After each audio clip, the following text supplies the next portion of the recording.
So today I'm going to give you an introduction to Tadasana, which is mountain pose. We'll start at our feet. If you have a vigorous practice or you have experience with yoga, you can bring your ankles and your big toes together. If you're a beginner or you're worried about your balance, it's best to have your feet a little bit underneath your hips. So I'm going to leave mine there for today. So you start with your toes, spread each one out. It helps to look down at your toes. You want your pinky toes pulling apart from your big toes. And you want weight on the outside of your feet, so the pinky toe side. You want to feel like the arches of your feet are rising up to meet your knees and rising up to meet your hips. And then the next area that you concentrate on is the big muscle in the front of your leg. That's your quadricep muscles. You use those muscles to pull your kneecaps up and move the hips into position. So as you're pulling these muscles up, you want to feel like they're pulling into the hip sockets.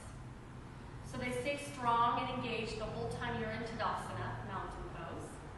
The next thing you think about is your pelvis.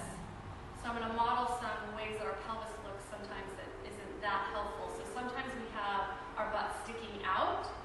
Sometimes we have our hips forward and our back slouched. So we want to be at neutral so that we can put one hand in front and one hand in back. And the tailbone is pointed straight to the floor.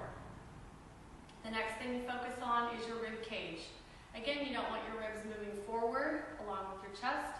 You don't want your ribs open into a little back bend. You just want them closed and right on top of your hips. Next, you move to your shoulders.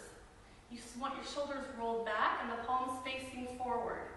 You don't have to squeeze your shoulder blades together. They just have to be gently moving towards each other along your back. Next, moving to your head. You want your ears right over your shoulders. That might feel like you're leaning back a little bit, but you'll get used to it as you practice. So once you come into Tadasana, you can take several breaths and recognize that Tadasana is the foundational pose for all standing poses in yoga.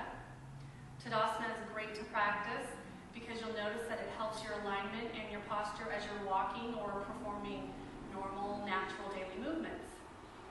So start with Tadasana. Namaste.